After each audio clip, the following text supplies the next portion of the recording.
live tonight. I just got back from town a little bit ago, so running behind again. Anyway, tonight we're going to be talking about Nefer and I, our parenthood journey.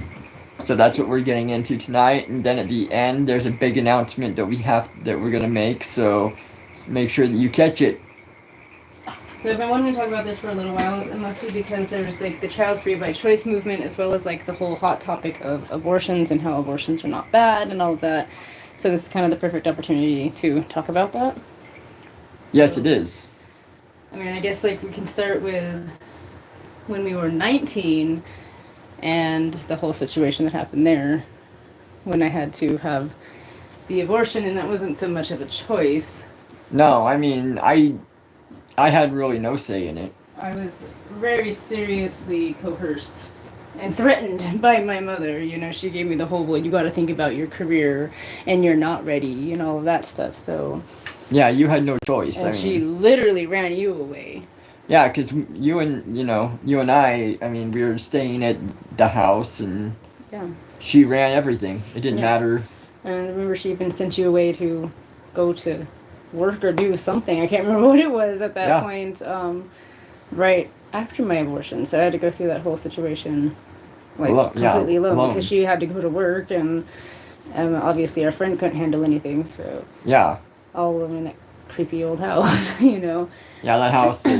It was haunted. So then, subsequently, a couple of years, about a year or so later, it happened again, and I didn't want that to happen again. I didn't want anybody to be in charge of that. So through prayer and herbals and everything, I took care of it myself, kind of like knowing that if it didn't take, then I would just stick with it.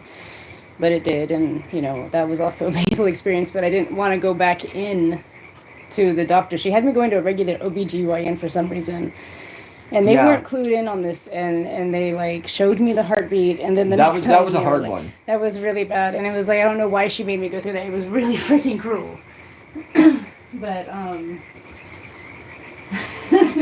well, how old were we? 22? Yeah. Okay, so we got married, and we got married at 21, I think, and then we had him at 22, or maybe it was almost 23. I think it was almost 23. Well, hold on. We got married 2008. Yeah, so he was married for 2 years then. Yeah. And when he was conceived, we were being evicted out of my house of 22 years. Yep. Again, because my mother couldn't handle being an adult. Yeah, we didn't pay things or... So I had absolutely no idea, you know, that I was even pregnant with him, because I was always sick, always stressed, always throwing up and everything. So it was kind of interesting. And I was on birth control. I've been on birth control for like that 3 years, you know, 2 or 3 years. No issue. I was still bleeding. I didn't have any problems, you know, like I thought everything was just going along normal. And then exactly 14 years ago, like as of a couple days ago, it was like on the 27th, I found out about him officially. Like, I had my suspicions and everything, but I was still small, I was still bleeding. And then I had really bad pain that lasted all night. Yes. And ended up going to the hospital the next day. And I was there for like 16 hours. Yeah, it was something really ridiculous, because I was back at where we were staying at the time. Yeah, and I don't think we had cell phone or anything either, so I couldn't really keep in... No, we didn't have cell phones. So, I just remember that they came in and told me that, you know, they gave me medication and stuff for my pain, but then they came in and told me that they couldn't give me any more because they found out that I was pregnant. And I just kind of looked at them like, well, how does that happen? And then, not like, you know, I knew how it would happen, but it was like, how did this happen while I'm on birth control? It's like, do we have to have that talk with you? You know, you would be surprised. You would be surprised in the medical field how many times people are like seriously ignorant of that whole situation. As a matter of fact, there was actually like an opposite situation with this couple that I read about recently. Yeah. They've been trying and praying to have kids for like 25 years. They did not know that they had to do it. to get. What did they think then? I don't know. So that is like that tells you like some of the level of intelligence. Yeah, it does. Wow. But I mean, that's like Anatomy 101. I don't know. What did you grow up thinking about like with abortion and stuff anyway? I never really thought about it. It was like feminist, my body, my choice. Yeah. I mean, I've always been the, I guess I've always been the type, yeah, it's their choice. Yeah. That doesn't affect me. It doesn't affect anything that I do. If they need it, they need it. I still believe that there is very rare certain set of circumstances that it should be handled medically, but my position on it has changed because they're so free and easy to say my body, my choice, but they don't give you the information about like one of those choices is keeping the child. Yes, it seems is. like my body, my choice just means abortion. It doesn't mean. Well, yeah, that's what they're saying pretty much. So if you like, a lot of women are like getting all pissy because. The government is getting pissy at these women because they don't want to take birth control. Yeah. Because they're finding out that it's like whacking them out. And I thought it was my body, my choice, though. So if they don't want to take it, yeah, then that's the choice, the matter, right? So that was my problem with this whole movement now. Is it's like they don't give them enough information on the other side of it. Exactly. To make a different informed decision, because there is adoption, and there is just sticking it out and getting it done. And I mean, adoption has crossed our mind too. It has, and it's like we had been trying since I turned like 30. Yep. All throughout my family history, all of the women in my family are done menopause at the age of 30. So it's like that's my limit was 30 because family history. Exactly. But it's such a horrible process. And then when you start to really get into it, the areas that we want to adopt from, they're starting to go through high conflict, so they shut it down. And it's like they're always in high conflict in those areas. They are. So, they have been more so than not in a lot of the places that we've looked at. Yeah, whether it's Haiti or North Africa. Yep. Iraq, Iran. Any of those places are always in freaking high conflict. So it's like it's like you just can't. And they want you to travel there. It's almost stipulation that you travel there and like, oh, you can bring your kids and make it an experience. Who has that kind of money? We have the kind of money to raise a child, but not the kind of money to like go do something like that, Yeah. So yeah, it's been not a very fun journey on that front. Oh, just bring your kid with you and come check out this conflict-ridden area, Yep. But yeah, I mean, short of just ordering one on Craigslist, it's kind of like, what kind of choice do we have in that matter? Yeah, there's not. People like us can't really adopt because we just don't have the money or the time. It takes a lot of money, too. It really does. What we've seen. It really does. It was like $40,000.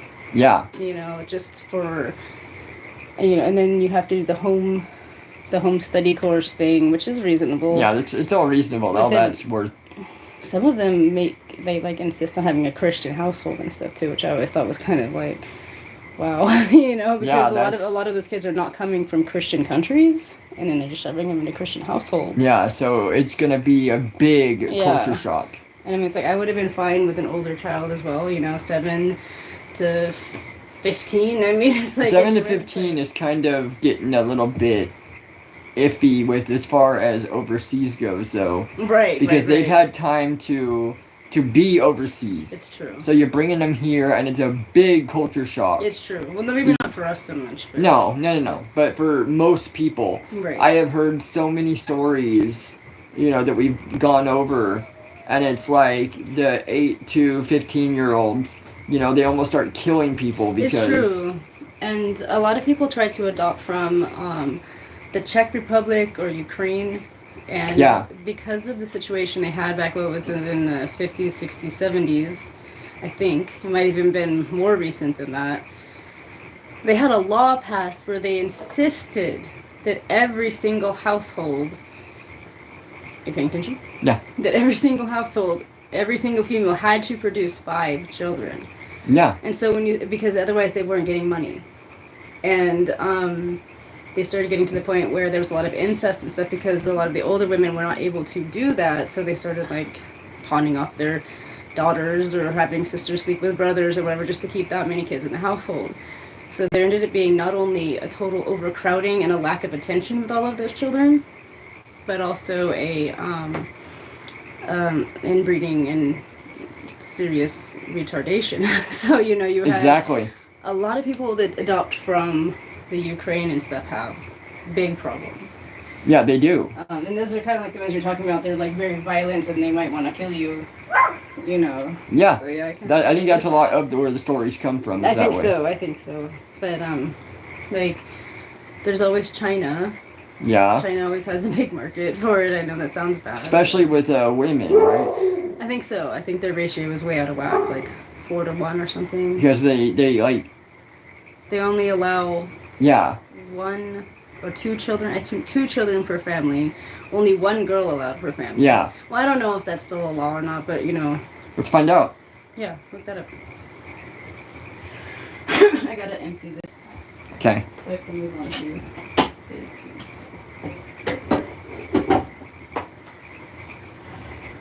But yeah, so, 14 years ago, we finally found out about our offspring that we have today. Yes.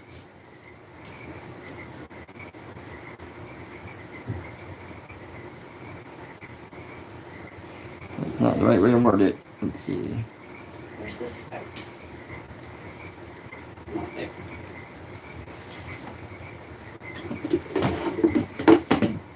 It's just like, look at maybe like China population ones.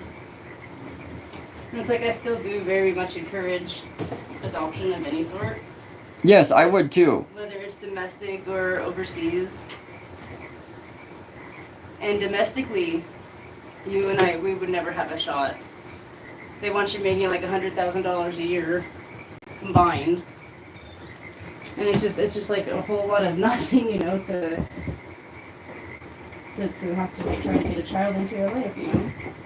It's like you don't even go through that much trouble when you are getting ready to have a child. I know, you don't.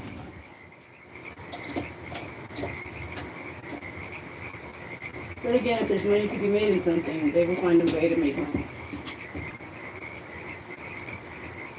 It said the average household size in China was 2.98. Okay. I know, right? So mother, father, and an eighth of a child. 9/8 of, or whatever it is of No. 9/8 of a child. What? What? 9/8? Yeah, it was 2.98. I guess that counts the child. So yeah, they don't even have like usually 2 children then. It said, this is in 2021, China's government relaxed restrictions even more, allowing women up to 3 children. Okay. But what happens if you have more? Do they take them? I don't know. Ask. I will.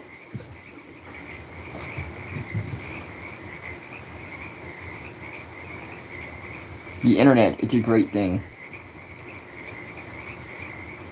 When used for good. Yeah, when used for good.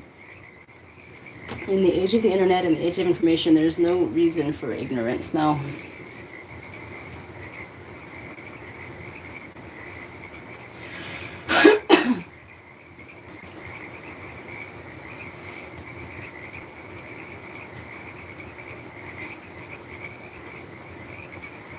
Okay, families in China can now have as many children as they like without facing fines or other consequences. So most likely before it was just a fine.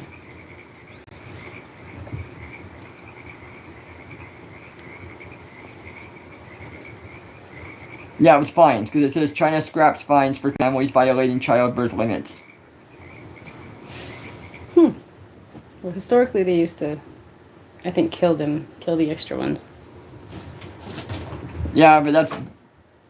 And then one more thing. What is the male to female ratio in China? Let's find out. Hey. Cat's trying to take over the podium. Cats. Yep. Stop it. Ender all day long.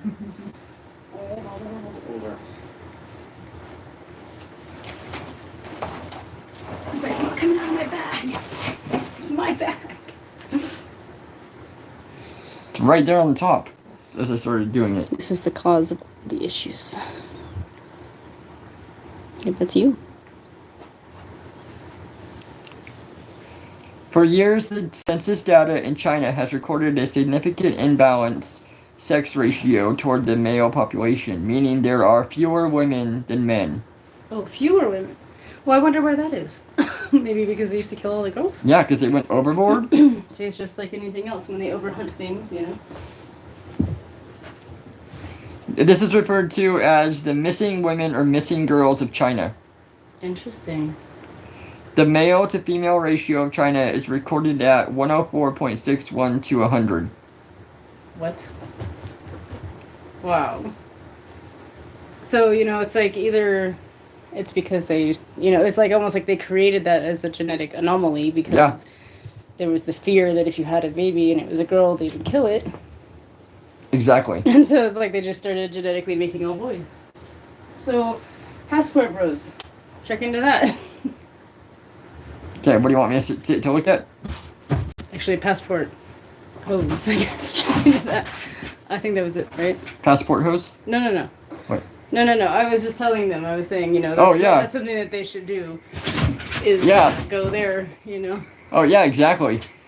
But yeah. So then when we had Tristan, that whole experience was not easy. You know, it was a very easy birth. You know, there's no problem at home. with that. At home, next to a mine shaft, underneath a mountain. You know, but then like I went to the hospital, and you remember that whole experience. Oh, that was a mess. Yeah. They had to keep you for 3 days anyway. Never again. And it's like I didn't even know that you like could just avoid that. I thought you were supposed to go have everything checked out, and then no, they kept me for 3 days, and like he didn't sleep, and I couldn't breastfeed that entire time. Yeah, because you and him were both too stressed out. Yeah, I mean it's like that's the whole reason that we didn't go to the hospital in the first place. Right, exactly, and it's like I couldn't have done it because of the stress. I mean, I've seen these documentaries now about Western births and stuff. There's no way. I mean, it's so chaotic. I know. There's so many people around the bed and stuff, and it's like there's lights and it's like the baby's being handled afterwards by all these people. I was just like, it's so chaotic. And there's like 9 times out of 10, it results in a quote unquote emergency cesarean. I know. Or they. Well, I wonder why. Because they're too stressed. Right. They pump that pitocin into them, which is supposed to like accelerate the issue. But yes. It's like, but your body doesn't catch up to that, so you're having all these contractions and pains, and you're not like softening. You know. I know. It's a freaking mess. It's a nightmare. That's like 1,000 times over. I would rather have them at home. Yeah, for sure. And yeah, that was easy. The home birth was easy. And yeah, it's like you remember how they ridiculed, you know, the nurses. The doctor's not so bad, but the nurses. It's like, oh my God, why did you wait so long? You know, because we took a nap afterwards. And, yeah, exactly. And then went to the hospital. You know, it was like what 40 miles away, 50 miles away. Yeah, the doctors were more cool about it. Oh my God, that was so cool. But I swear, when they were doing exams of me and stuff, they freaking punished me, man. It's like they were really rough. They used like a freaking dry latex glove to check me down there and everything, and it freaking hurt. It was like there was no gentleness to it. It was like they were freaking punishing me. Yeah. Like never again, you know. Right, I'm like out of breath because you're not talking. I'm trying to. But yeah, that was not a fun experience though, with the hospital. I mean, I laid with you in the hospital when we were there. And I remember my mother being irritated because it was like we couldn't just easily go home and take care of the animals and stuff. And yeah. Like I have a choice. I'm like no, captive now. Well, we could go. Right. You could go. Tristan could. Right, and that wasn't gonna happen. No. You know, so I didn't you weren't gonna leave him there. I mean, we all see the headline news there. Oh my God! All over the hospital itself, there were signs saying, "Don't leave your baby unattended because people will be stealing them." You know, yeah. It's like wow. For sure. Welcome to California. Yes. But yeah. Then after that, and this is like my biggest advice to expecting mothers or new mothers, is just not do this. And it's like. Every other animal in nature stays within its nice, cozy, dark spot with their baby, with the exception of prey animals like horses and stuff.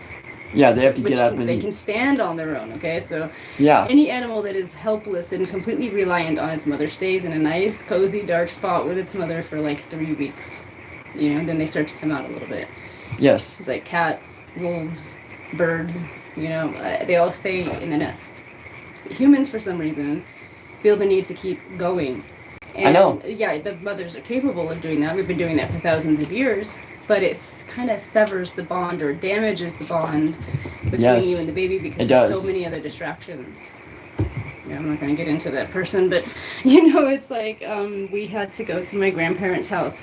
I have it written down here. Let me see if I can find it. How many miles Oh my we God! traveled first week? It was insane. I mean, the amount that we did, and I mean, just to have you keep going like you did was outrageous. Yeah, it didn't help. You know, I didn't I don't know all my books are. I didn't like really bond with him. No. I did what I was supposed to do, and there was like the natural love there, but I didn't have that overwhelming sense of protection or love or like the entire world did. I didn't have that. I just kept doing what I was supposed to do. You know, Yes. it was more of a sense of duty rather than anything else. It really screwed with that. It took time, you know, to develop that closer bond, and now we're really good friends. We talk about everything all the time like idiots. But it's like my advice is to Stay home. Stay home. Yes. Stay in. It's only 3 weeks out of your life, and that 3 weeks makes a big freaking difference. It does. And you know, my muse and inspiration, Huda, she's from Palestine, by the way. Yeah, she is. She had an experience where, see, she had contacted me because she was looking for a kitten because she was having visions of having a kitten like as a baby, right? You know, so and then all of a sudden she found out she was pregnant, and just watching her go through that whole experience, and like she didn't come out of her home for like 3 months. She just stayed there and bonded. There was no pictures being taken, no videos being taken, and she just gave herself that time, and you know, her husband took care of stuff for her, you know, during that point, and she just didn't leave. And they have such a remarkable life now. You know? See, that is awesome. And I mean, that's what I can only hope for more down the line. Yeah. But yeah, so 14 years passed, and we found ourselves like, I found myself like not right. And it's like, I know a lot of these women try to say that, you know, I have my animals and everything is fine. I don't need a baby because I have my animals. I guarantee it will hit you at some point. Yes. You know, I had a fulfilling life. I have a fulfilling life. I have a good child and many animals, and I'm busy, and I have a hobby, and I have work to do. There's nothing lacking. And it still hit me. It was like I knew that I had been called to have more children, and I didn't. I know. And so, like, what was it, October of last year? I think I started really feeling that. I was having like literal breakdowns. And it was plaguing your dreams. And unfortunately, I had been forced and coerced into having an IUD put in right after his birth. So, yeah, and that thing's been... So in January, you made an appointment and we had that taken care of. Yes. But still, I am 37 years old, so the chances of becoming pregnant are only, what, 2%? Yeah, 2%. Per cycle. And, yeah. You have anything else to say? You've covered most of it as far, you know, as far as it goes. I brought us up to the point, so now do you want to make your announcements? Yeah. Let me find a way to get in here. Okay, you've already got a cat in your lap. You don't even need me. Yes, I do. Okay. Oh my god, it looked like hell. All right, ladies and gentlemen. So we are now expecting. Yeah. 2 months after having the IUD removed, and here we are. So yes, we completely unexpected. You said 7 weeks, right? 7 weeks, yeah. Everything makes me sick now. So yes, we will be expecting our second child now. So I am very excited. 14 years apart. It kind of sucks because he didn't have a sibling growing up, but he seems to be excited. Are you excited? I am very excited. It's going to be good. And his friend, one of his friends, Ian, he's about 16, almost 16, and he has a 2-year-old sister. So about the same. Yeah. It's pretty cool. He's been talking to him about it a lot and stuff. So and he's like, "Oh, you're gonna love it. It's so cool," and he was like really excited and everything. So, yeah, we'll be able to keep people updated. Updated on what's going on, and now they can do their channels and put all the news in there. We wanted to do this one first and let everybody here know. So, because you're the patriarch, so yep. yeah. And so this is a shorter live than we usually do, but we still made it to almost a half an hour. No, it's good. So, And I'm gonna make macaroni and cheese before I get sick again. yeah, so we can eat and be. So, ladies and gentlemen, namaste. Thank you all for listening, and we will be seeing you next week for both lives again. Woke Wednesday and then normal Friday one. Not sure what we're doing yet. If anybody has any ideas, comment them. Might have you do something about like talking about when the soul enters, like Yes. research on when the soul enters the That sounds good. the body and all that stuff. So, but yeah, Sounds we're good. excited to share this journey with everybody. Yes, we are. Very. It's gonna be fun. Mm-hmm. Alrighty. All right. Thank you, ladies and gentlemen. Now I gotta remember how to shut this one off. My forehead is so big. How do I? X. Oh. Yes. I know, right?